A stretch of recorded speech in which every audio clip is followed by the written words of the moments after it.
Good morning, everyone. Welcome. Thank you so much for joining us. My name is Lynn O'Hara, and I'm the Director of Programs at National History Day. We're really excited to be joining you for the fourth installment in our Teaching History Virtually series.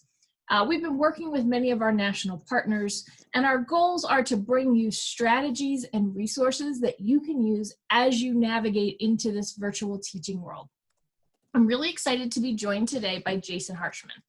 Jason works at the National Endowment for the Humanities and is key part of their Excitement program. He'll talk a lot about himself and the programs, but one thing that I think it's important to know is that Jason has legit teaching credibility. He has taught in the classroom. He has supervised pre-service teachers. He knows what he's talking about. We've been working together for about the past year, and I'm really excited for the ideas and the strategies that he really brings to the table in the partnership that we have, which is really an awesome partnership between the National Endowment for the Humanities and National History Day. The NEH is one of the earliest supporters of History Day, was part of the movement to go from a small regional program to the national and now international program that it is today. And we really do appreciate all the support that the NEH has given us, not just on the contest, but also in terms of programs. And we're excited to be working with them in the next few years, rolling out an initiative we're calling a More Perfect Union, and a bunch of opportunities for teachers, live programming, and lessons that will be rolling out really over the next few years to help engage teachers and students in the 250th anniversary of the Declaration of Independence. So that's my little teaser. What I'm going to do is stop sharing my screen here and turn things over to Jason. He's going to set it up. He's going to be talking a little bit about assessment and assessment strategies, because we know that teachers are really good at assessment, but most of the assessments we know involve us being with our students to some degree. So, Jason, thank you so much for joining us, and we look forward to hear what ideas you have. What we'll then do is, once Jason is finished, open it up to questions. So if you have questions while he's talking, go ahead, pop them in the question box, or drop them on Twitter, use the hashtag NHD2020. All right, I'm going to stop now. Jason, thank you so much for joining us. Okay, thank you, Lynn. Appreciate it. And hello to everybody. I hope I can live up to Lynn's generous introduction. Again, my name is Jason Harshman at the National Endowment for the Humanities. Prior to coming to the National Endowment for the Humanities, I was at the University of Iowa. Prior to that, Ohio State, and got my started my teaching career in upstate New York, in Rochester, New York, where I taught high school. Excitement, if you're not familiar, is a project of the National Endowment for the Humanities. Excitement is for K-12 education. We do provide some resources for higher ed as well, but these are all free resources across social studies, history, civics, language arts, arts and culture, and languages. We include a lot of projects that the NEH has funded across the country and across many decades.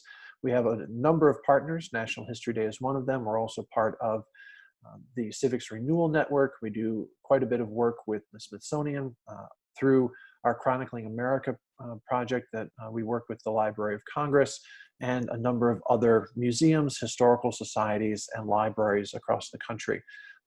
We also, the NEH and Excitement, are connected with your state and territory humanities councils. So if you haven't had a chance yet to look to see what they're offering, not only at this time, but year round, I encourage you to take a look at what your state humanities council is offering.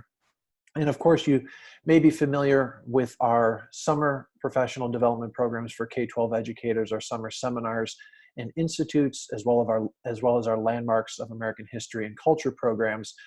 Those run every summer. Landmarks run for 1 week. Seminars and institutes run for a range of time depending on the program that is put together. And if you have participated in the past, thank you. And if you haven't had a chance to look into that, of course, this summer is going to be much different, but we hope that we can all be back to doing in-person professional development next year. So I encourage you to keep a lookout for upcoming programs from us at the NEH. I'm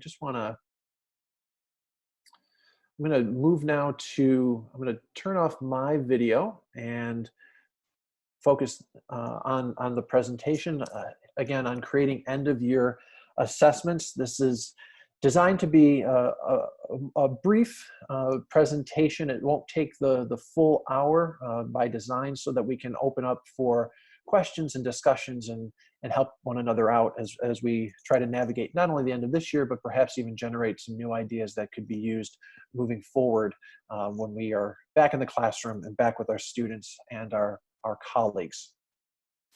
So just as a brief overview, thinking about goals for end-of-year assessment, we have something in mind in a traditional sense of what our classrooms look like, but these may be shifting, likely shifting now as we move online. And some of you may be teaching through the end of the year. Some of you may be still waiting to find out if you're going to be going back to the building. So we're all in a range of realities and situations for our teaching and for supporting our students. I'll then address some ideas and entry points. When we do professional development, we know that everybody's at a different place. All of our classrooms are different. Our students' needs are different. And so just trying to get some ideas out to help you think about what might be possible, or if you're not familiar with what's out there, hopefully we can all pitch in and share some ideas. And then I'll show you some resources that we provide at Edsitement. Again, these are all free resources. All of our lesson plans are Google Classroom compatible.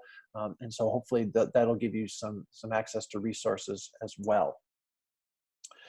So to begin, when thinking about the year-end goals, what I've provided here aligns with what we're trying to do all year long, not just year-round. But now we have an added layer in these times where we're not seeing students regularly, and we know that the priority right now is to make sure that our students are safe, and making sure that their caregivers are healthy and safe and able to make sure that our students are food and housing secure, and that they have access to their basic needs, as well as what is needed for supporting them in terms of education and their learning. So we have a lot of things that we do year round, but now there seems to be a little bit more compounded. And so when thinking about year-end goals, we can't really get into anything until we can be sure that our kids and their families are safe, and of course that as are the teachers and their own families.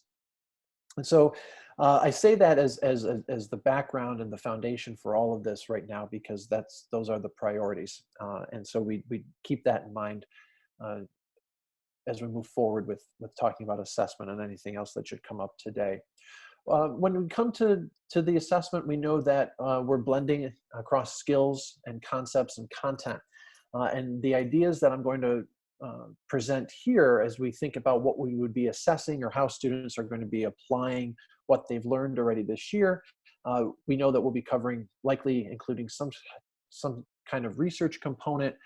We know that the concepts that they'd be taking a look at, such as cause and effect, or taking a look at concepts related to geography and like migration.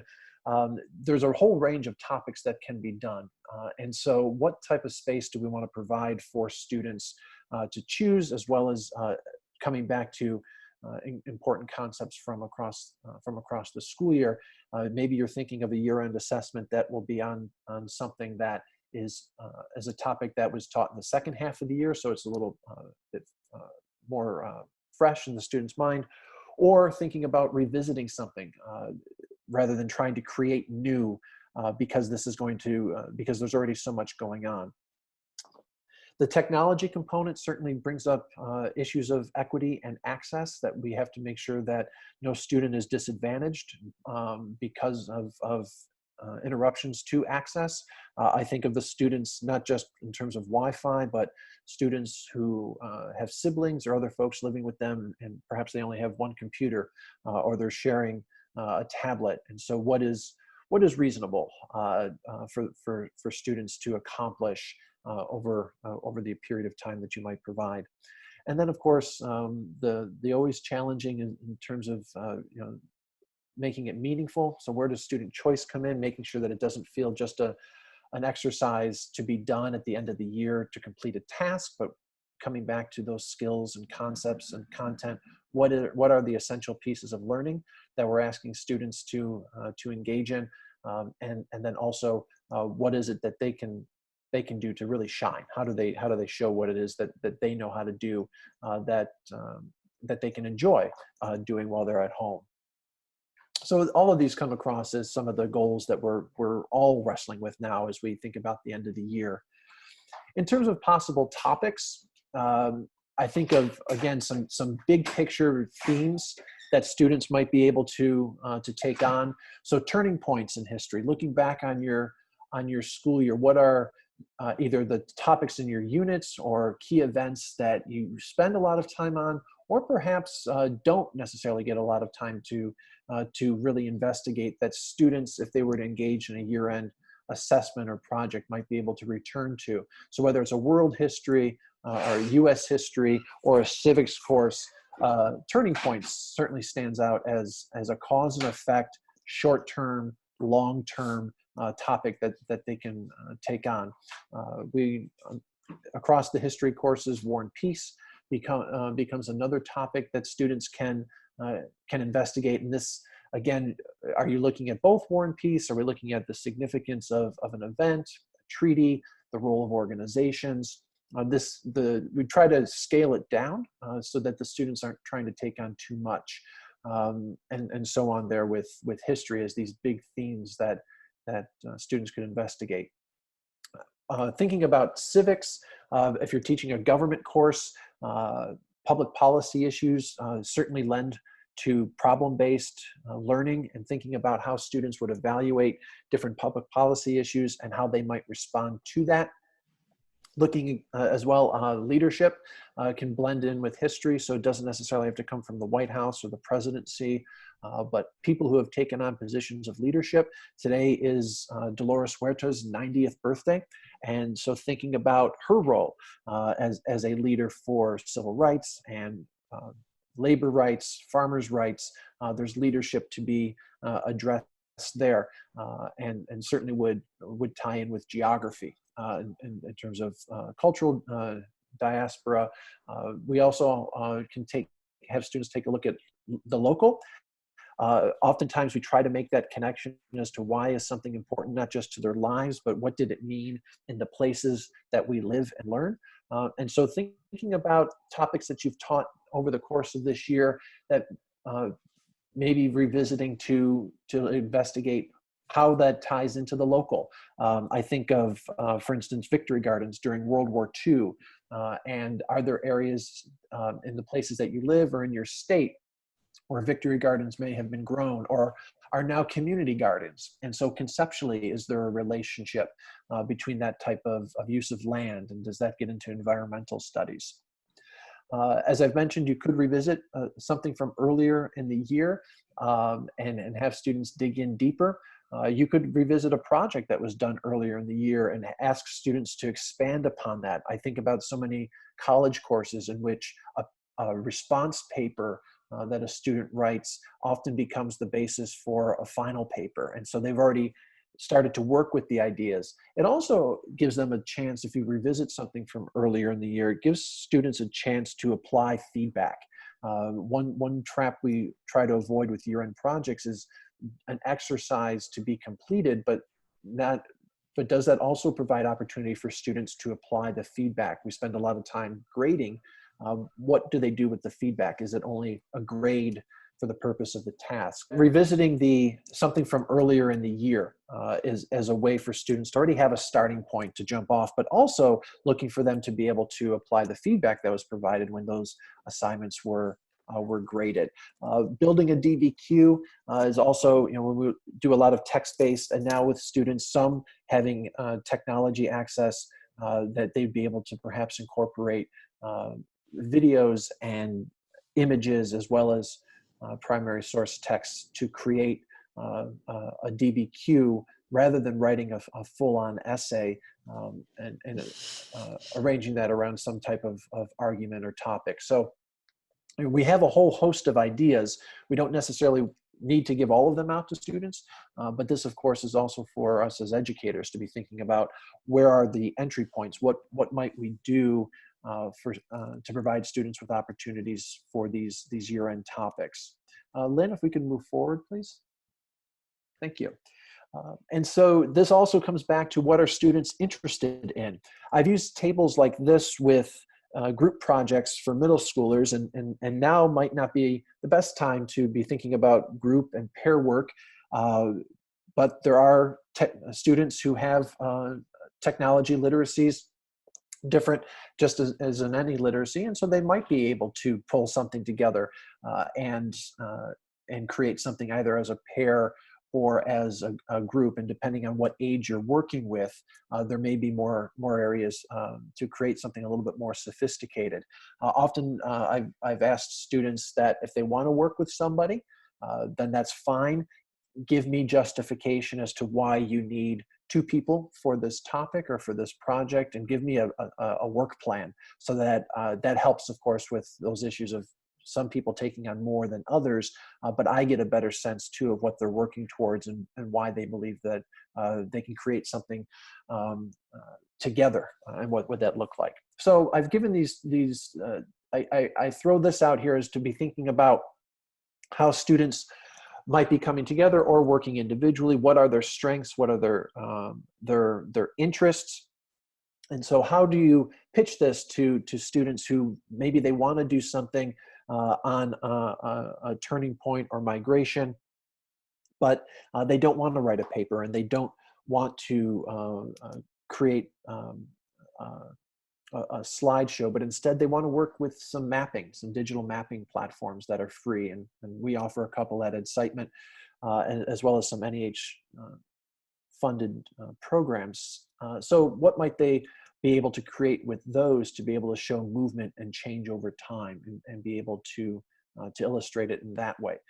I think about so much is discussed with propaganda in social studies classrooms, but thinking about those artists, whether they be visual artists or performing artists, whether that's theater or music, what can a student who is an artist or has inclinations towards art create, and then be able to discuss as being related to the topic that they've chosen. And so if we're at a time where there can be some online fatigue, where can we still give students an opportunity to have choice and be creative? And whether or not you're offering them a chance to work in a pair or a group, Zoom obviously creates an opportunity to do that. Google Hangout, shared documents that students can collaborate on together, all are ways to do that. But even if with students don't have the technology access, a phone call is a way for them to collaborate and consult with one another, and then submit something to you. So it can pare down to the it's been a while since people use telephones to have phone conversations, but I think we're finding in a good way that that's still a good option for interacting with one another. Lynn, please. Thank you. So what might they create then, in using, whether it be technology and some of the online platforms that are available, or all the way to, of course, just the standby written essay or something along those lines. Depending on who you're working with and how many students you're working with, there is an opportunity to give students the option of an oral exam. There are some resources that allow you to do that. Flipgrid, which I know a lot of teachers are using. VoiceThread is another that allows students to post audio and video recordings that you can respond with video or an audio response, or a small group can all post their own component of a project. You can have a phone call with a student and have them do an oral exam, give them a couple questions, and then talk with them about that. There is an app being used that's become popular recently called Marco Polo. Marco Polo allows you to record a video, and that way, if computer access and Wi-Fi is a problem, it's an app on a phone or on a tablet that can be helpful.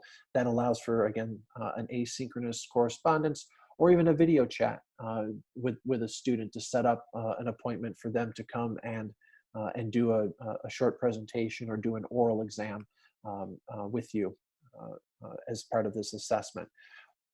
For those that have access and have the capabilities to create something more elaborate, using iMovie, Storyboard That is another platform that allows students to put together images, videos. They can record themselves. You can also use Screencast-O-Matic is a free platform that allows students to be able to present something that they've created digitally. Again, those are all free platforms. It's an area that would still require students to have to write and organize an argument. So there is still a written component that goes into that. They have to be able to illustrate a response to a question, to pose an argument, rather than just detailing a sequence of events. They can record an audio or write something up to go along with that. So they're all different components that fall into that skill and concept piece that was addressed at the beginning. Doing an oral history piece. There are a lot of teachers I've seen who are doing primary source teaching right now as students collect information, analyze data about what's going on in the world today as they're working and learning from home. And so talking with people and their families that they can get in contact with about various topics or concepts that tie into your course. And again, that can be an interview where they design questions and then they write something to go along with that. If they are able to, they could video record that interview if somebody is willing to do that, and then that can become part of a storyboard that they do with iMovie. So I think there's an oral history piece that can be done. There's a local history as well to be investigated, as I mentioned earlier, making those ties. And so again, depending on what age you're working with, I'm thinking about skills around civic literacy, a call to a historical society or a museum in the state about the relationship between the state or the city that they live in with a national event in history can help when access to resources and doing the research might not be as plausible, but a phone call, again, age group dependent, to be able to do that. If you're comfortable with the technology and your students have the opportunity to access that, perhaps a meeting of the minds seminar that students take on the perspective of players of world history events. I've done this for the writing of the Constitution and the Declaration of Independence. I've done this with the Treaty of Versailles as events where students come as they've done research and they are representatives from various states or countries, and they debate out based on their research what that person would have said or what they would have represented at that meeting. I've also done it for time periods. I recall doing them for the Enlightenment, the Cold War, so it's over time. So this can be something as well that brings in research, brings in perspective analysis. It can be done synchronous or asynchronous, as students would come together in a small group if you chose, or they can meet and record it and send it to you. So you have a couple options there. This, of course, goes, there's much more. You might have students do film analysis, compare two films on a shared event, and see not only how they present them, but asking the question of who's missing, and that who's missing can drive research to find a perspective not included in the film on that event. We do offer a film analysis teacher's guide added citement. It provides guiding questions for analyzing films.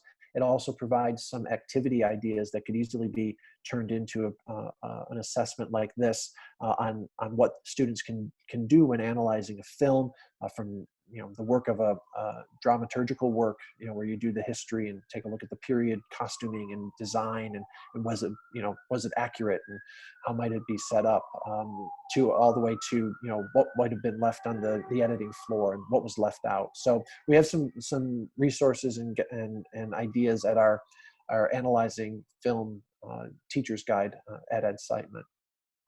Lynn, please. Thank you. Another resource that is been developed with funding from the National Endowment for the Humanities is Clio. This is an app as well as a web-based platform where students can investigate as well as create a walking tour of a place. And so I think this is, again, ties in with geography. It certainly ties in with the intersections of place and time to be able to show how a place has changed. They don't have to leave the house in order to do this. They're able to work on local history. Maybe there's a topic that they want to look at. It could be movement of people, immigration over time. They can be taking a look at historic markers that are in the place that they live or in the state related to a theme, whether it be civil rights or the American Indian settlements and communities.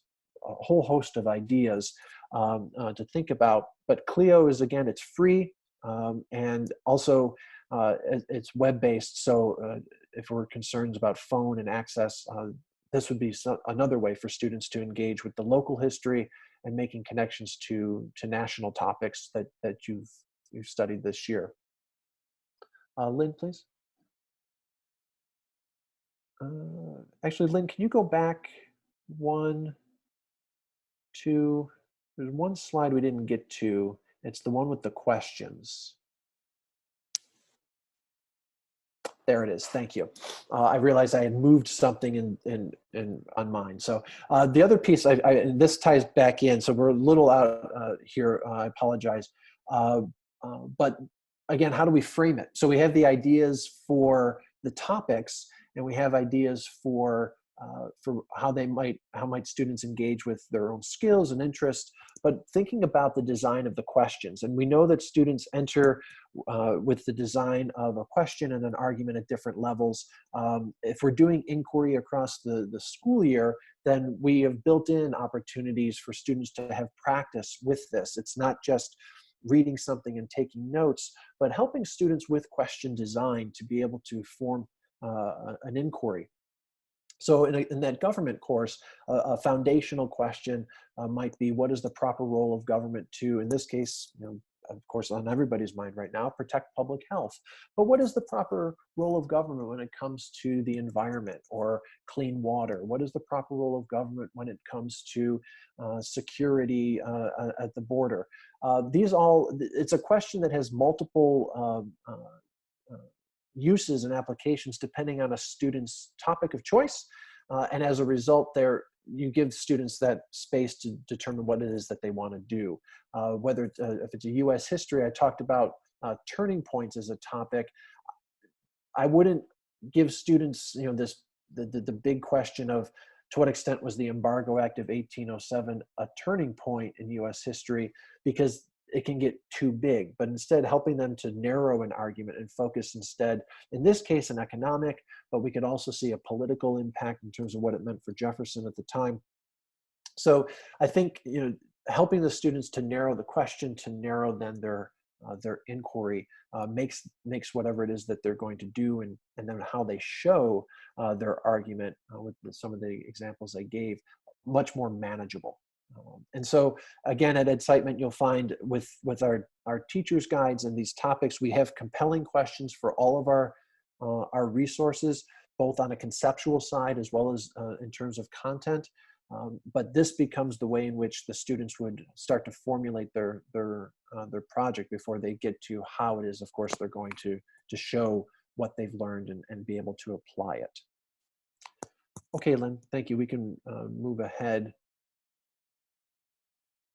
Great, thank you. So a couple free resources that we provide at Edcitement. We have a teacher's guide on digital humanities and online education. Here you'll find a collection of databases, archives, podcasts, film projects that the NEH has funded, as well as in general humanities collections at various universities. So we've pulled a number of resources together. Again, these are all free and open access to make it easy for teachers and students to get to. We also have a teacher's guide on primary sources and accessing digital or live archives. So if you were actually physically going to a place, we give some guidance on primary versus secondary sources. We give some guidance on how to navigate museum websites and not only their archives, but their educational resources. And we also give guidance on how to reach out to those places as sources.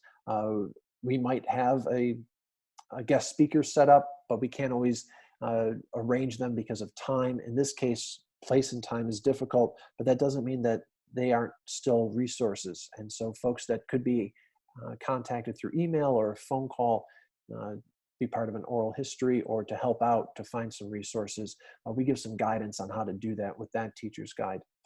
We also have a collection of videos that we've done in collaboration with National History Day, the Ask an NEH Expert. We have 3 videos on skills that we put together this year. One is on validating sources. We have another on building an argument, and a third video on writing and editing. Not only are these videos giving tips on how to do this when constructing a research project, but we've also provided some questions, as you see here on the screen, for analysis and comprehension. And what that means is a student could watch the video, and the videos are kept to about 20 minutes or so. They're not very long, but the questions for analysis and comprehension are designed so that when a student watches these videos, they're also being asked to think about the processes that the speaker is discussing. So it is also educational in terms of students reflecting on their own work, and not just a how-to or advice giving. So that also helps in terms of if you're working with students on how to create a thesis, how to organize an argument, how to work with sources that have contradictory perspectives. We've given some questions there, so you can also, if you need to in the coming weeks, if you need to run a lesson on how to validate sources or how to build an argument, we have resources that are geared towards instruction rather than just consuming the information by watching that. Lynn, please. Thank you. We also have a teacher's guide for investigating local history. You will find links at our Investigating Local History page. You'll find links to historical societies and humanities councils for all 50 states plus the territories. So you can send students in this to this resource, and they'll be able to link into local resources. As you see here, we also give some guiding questions that are related to content, as well as some concepts about local history that they might want to investigate. We also provide a guide on oral history, how to set up an interview, how to conduct an interview, how to design questions, how to write a transcript, how to investigate beyond. So once you have information from this source through your oral history, what are the next steps? How might you go about designing a research project around that? So we give some step-by-step on how to do that. And we also have a teacher's guide for chronicling America. So here, the public has access to free newspapers from across the United States, going back into the 18th century in some places. We have quite a few papers that have been digitized in the late 19th, early 20th century. And then you'll also find access to the national newspaper database that also brings that into a more contemporary connection. But Chronicling America, we offer some resources and guidance on how to investigate using newspapers, how to use the Chronicling America database, as well as some questions and activity ideas on how you can integrate newspapers into a project. Lynn? Thank you. As I've mentioned, we have quite a few partnerships between National Endowment for the Humanities and Edcitement. We are connected with the Civics Renewal Network. If you're not familiar with the Civics Renewal Network, you can just very easily Google Civics Renewal Network, and you'll find our website there with connections to a whole host of civics organizations. That includes iCivics. The NEH is a funder of iCivics. And then, as I mentioned earlier, our state councils and the territories, the humanities councils, there are resources available there. If you're teaching U.S. history, civics, and government, Lynn mentioned at the outset the partnership around a more perfect union. And so you'll find a teacher's guide on U.S. history and culture for the 250th, and this covers AP resources. This covers K through 5 resources, both for literature and and history. And Lynn, lastly, please. Oh, yep. And then we also have a partnership with the Smithsonian. You'll find access to a number of Learning Lab collections that we've put together in collaboration with the educators at Smithsonian. They have been designed around National History Day, but they are accessible and applicable to classrooms beyond doing a National History Day project. So you'll find for this year, of course, we created for Breaking Barriers, but we have created other collections for years past. So I think right now we're at about 15 total. And I would also, if you haven't used Learning Lab before, this is another platform that would function quite well for an end of the year project for students to be able to collect artifacts from the various museums to put together an argument or a change over time analysis related to some topic or theme. And that again, of course, is free. And now lastly, Lynn, I think. Yes, thank you. So again, National Endowment for the Humanities provides all of these resources for free. You see our website there. You can also find us on Twitter. If you have specific questions, if you're looking for anything, you have my email address there. All of the videos that I discussed for the National History Day Ask an NEH Expert are available. We do have a teacher's guide for National History Day that pulls together resources that we've created over the years. You'll also find over 80 media resources. These are videos with guiding questions, podcasts with listening guides and analysis questions from some of the projects that NEH supports, such as Backstory and American Roots. And then you'll also find some interactives, some maps combined with primary sources on topics in U.S. history, and as well as our student activities that are designed again to be compatible with Google Classroom.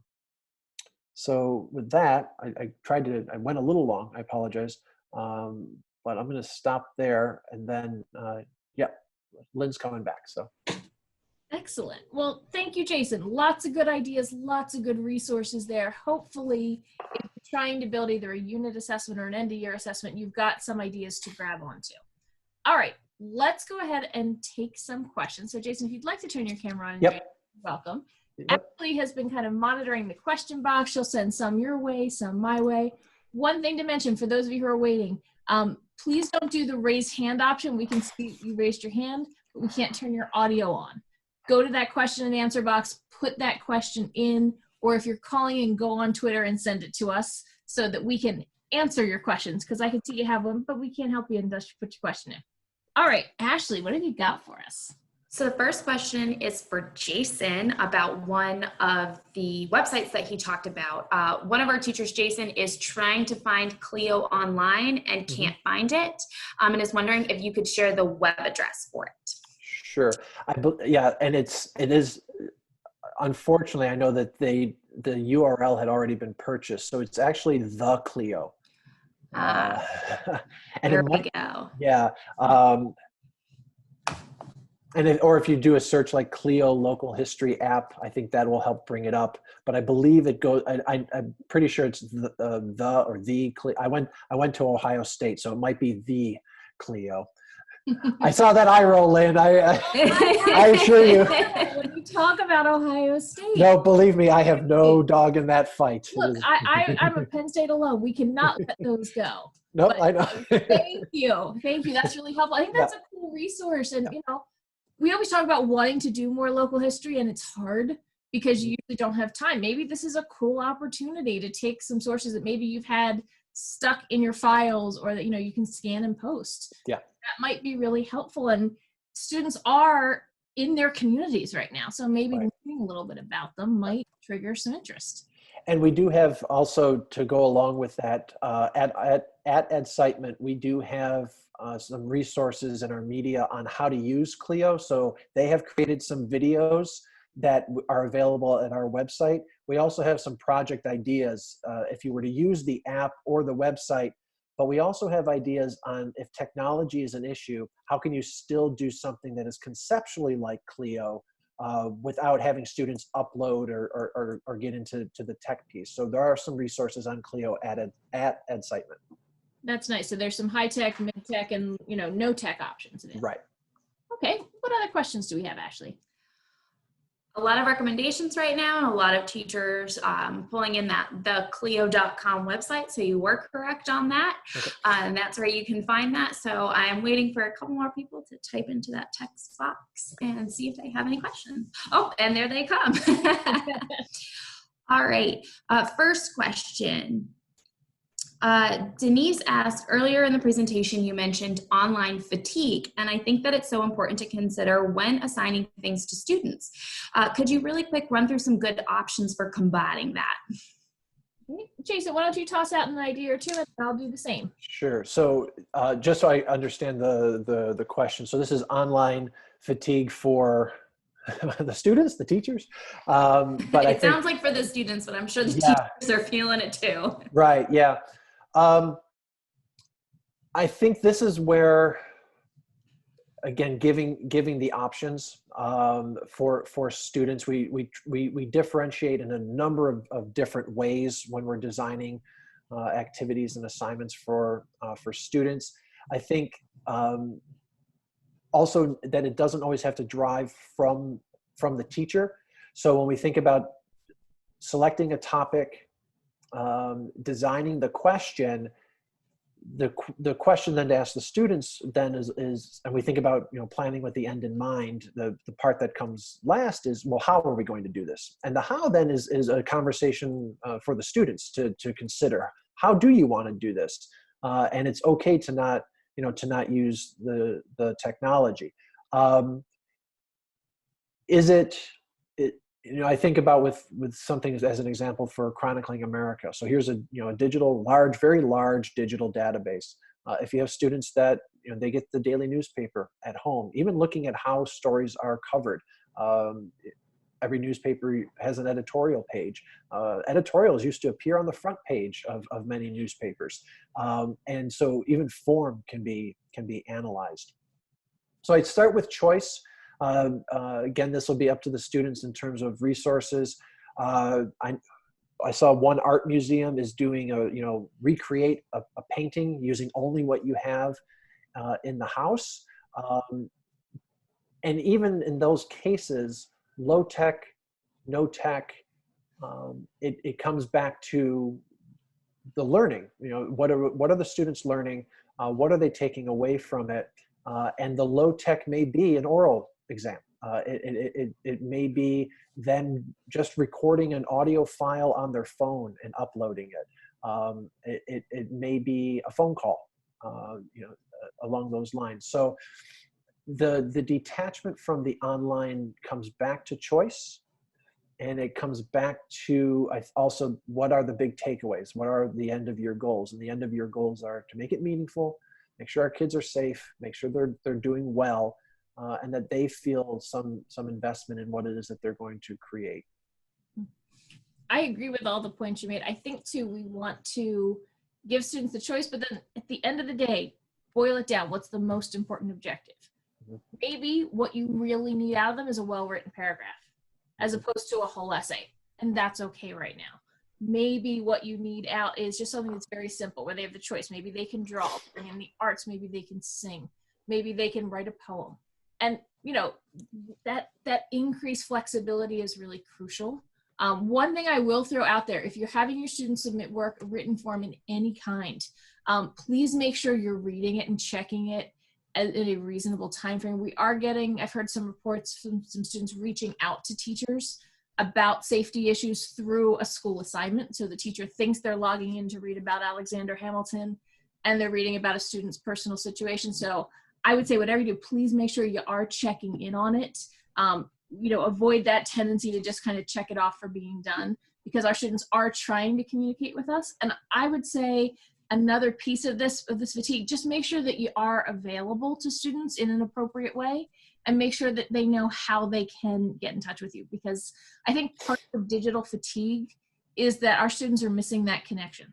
They're used to seeing you, they're used to you joking with them, they're used to you interacting with them and laughing and, you know, engaging them, and they miss that. And I think that's part of why they're resisting doing some of these activities. So the more we can connect, and we know that relationships drive learning. So positive relationships can make a big difference in helping those students. So I put that out there as well. And if I could add there was another piece that I've been thinking about with this, that there's the digital fatigue, but we're all also dealing with a moral fatigue. What is the right thing to do? What is in the best interest of our students? What is in the best interest of our own personal health, mental health? We often, as educators, have to think about grades, and, you know, is this justified? Am I inflating a grade? Am I letting a kid get away with something? We're all dealing with that. You know, so this kind of moral fatigue of what's the right thing to do, all the way down to, is it morally responsible for me to go outside for a walk? You know, so it's just compounded right now. And we always come back to, what is the best for our kids? What is the best for our students? And so with that, I also think about newer teachers. An experienced teacher, in most cases, has the perspective to be able to make decisions at the end of the year, that they see a larger picture. Mm-hmm. And there may be newer teachers that are feeling a little under the gun about grades, about making sure that all students get by, or how to still hold students accountable. And I think if you can reach out to that new teacher in the building, and say, you know, just checking in if you have any questions, just as you might have if they were just down the hall.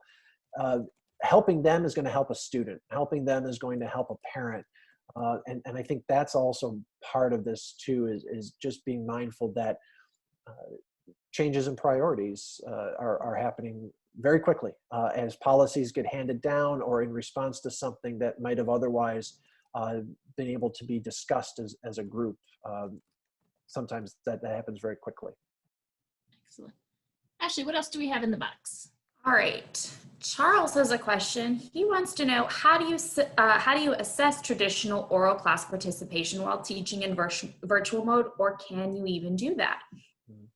I think that's a really good question. I think there's a couple different options you have. You can take what would be oral participation in a discussion and put it onto a discussion thread. That gives you a way to record and track.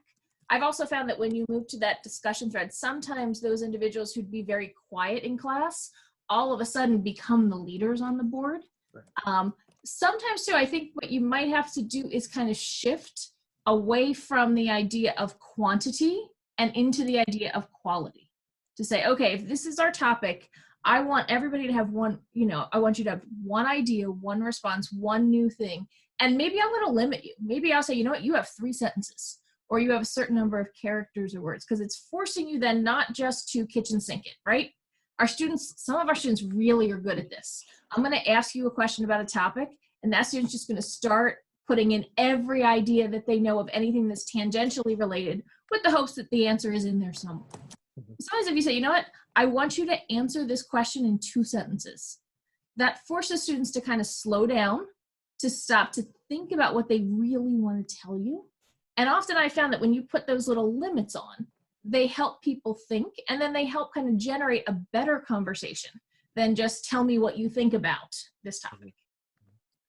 And I would also add, thinking about the models. So Lynn and I have both taught online courses, and so thinking about how do we communicate the expectation, we have to show just as we would in the class. So we might model an answer, and so even for your own question, you know, if there's a discussion forum question that, you know, a big compelling question, what example do you give? And then also, I know I have annotated that and said, here is my thesis. Here is the source that I'm drawing from. Again, just like we would do in the conventional meeting with a student. So that's a key part to that as well. The other piece is, you know, just as we would if we were having a group discussion or a seminar, they need to be text-based. And so in your instructions, being able to say that the student's able to not just throw in a citation, but the analysis, the discussion around that. And then the third piece is to what Lynn said, is thinking about the facilitating of the conversation. I know we all are in this part where we feel like the school day now goes on for 10 hours or 12 hours, as if, of course, it didn't before as educators. But this idea of how the facilitation works, as you're reading, you are likely going to see or pick up on a couple responses that a student might just be responding to the question. Okay, so then, okay, here to the student, Jason, did you see what was said above by Susan? Now what you're doing is you're trying to engage that conversation. You're pointing them in that direction. The structuring of it, when I've run it, usually it's a question at the start of the week and then a question later in the week, giving them enough space to respond, encouraging them to include videos and links to outside sources, because that, of course, helps to teach source evaluation, and also gives you a space to be able to do that type of teaching. So those would be three things also, I think, in the online discussions to be able to facilitate. I'll also throw one other thing out there. Don't forget to throw in some praise. When you lead discussions in class and a kid comes up with a really cool idea, you respond, and they know, the class knows it's a good idea because of the way you react and that you praise and that you smile or you make a joke, like you're like, all right, that was awesome. Tell me why you came up with that idea. And the student gets that feedback. And it's not just for that student. You're doing it for all the students because you want to encourage this idea development. When it's online, it's harder. You have to make a point of that. So whether it's throwing in an emoji or something that's like, yay, woohoo, this is great. I love this thread, keep it going. So making sure to remember to add that encouragement, because it's harder online. You don't have the reaction. You don't have the ability to say something and have your peers nod or shake their heads or, smile or even frown. That's, that interactiveness is really important. And especially our youngest learners need to hear that you're proud of them, that you're happy they're taking risks, that they're trying. Because that's going to keep some of those kids who are on the fence about this idea as tied to you as they can. All right, Ashley, go ahead. All right, I am waiting for follow-up on one question from a teacher. So once I have that, I will toss it along to you. But from teachers' in perspective, they are really aligning with that, and they really liked your focus on the group interaction, Jason, where you can get it. They are really stressing that now, especially thanks, Melanie, for pointing that out. The students are missing each other as well as us. So if you can do group work and it is accessible for students, that is something to try and encourage, because just remember, our phones and our screens are not a substitute for a real interaction. So if you can encourage that group learning, I highly stress that you do that. And it looks like a lot of our teachers are trying to figure out ways to do that as well. So right now we are just getting a lot of teacher recommendations in the box. Okay. Yeah, the group work piece, Zoom lets you set up breakout discussions. Google the Google Hangout lets you do a breakout. So even when you're meeting, let's say you're doing that synchronous meeting and it's the whole group, you can still, just as you would in your class, do breakout groups. And then you as the instructor are able to go in and sit in on that group and facilitate as you can. We know that age makes a difference in sophistication of the students being able to handle it. And we're, like always, walking that tightrope of how much can they do on their own versus letting them go. And we know that, students, when given space, oftentimes, more often than not, rise to the occasion. And so I think there's some trust too that can be exercised with them. But yeah, if we can, even if it's just, and again, I know every school's different, but if on Monday you're meeting with this group, the class session runs short or however you're setting up, let's do this meeting with this group and just do that check-in with students, even briefly. Or, we all have had you can come up to my classroom and have lunch. It's fine. Just come check in. Those are the things that students are looking for right now. Ashley, we have time for one more question. But while we're doing that, I'm just going to share my screen for a moment here so that teachers who are on here can see our next two programs that we've got planned for next Wednesday and for the following Friday. So I'll leave that up. Ashley, it's our last one. What do you got for us? It's actually a question for Jason about Edcitement. So Jason, one of our teachers has a couple of questions a little bit more about explaining about Edcitement, what they can find there, and really how it will work for both them and their students. Sure, okay. So Edcitement is primarily U.S. history, U.S. literature. We were recognized by Scholastic as best in history on the web last year, so thank you, Scholastic. Every resource, every lesson plan includes primary sources, and you can get access to not only the full document, but we've taken great efforts to try to make those classroom ready so that you're not trying to edit a 3-page document and so on. Every lesson plan includes activities as well as standards, learning objectives, and guiding questions. We have also incorporated NEH-funded projects. So I like to tell people, you may not have realized it, but if you were watching that on PBS, they received funding from the NEH. And so we have access to those films, to museum displays and collections. All of that is part of Edcitement. The NEH has also funded, this was maybe about 15 years ago, NEH was responsible for funding Picturing America. And so we have videos, about 40 videos of different pieces of artwork that include, in many cases, short interviews with the artists to talk about their painting. And we have some guiding questions for analyzing not only the painting, but as well as the video. Our resources are also aligned with AP. We have a pretty strong AP US History and AP Composition and Literature audience. It is poetry, National Poetry Month, and so we have a number of resources available for that. If you're an elementary school teacher, you're going to find a lot of resources available that are around topics appropriate. So they're not very content driven in the way a middle or high school class might look, but we have lessons for elementary school. What does a president do? What is a hero? Trying to think.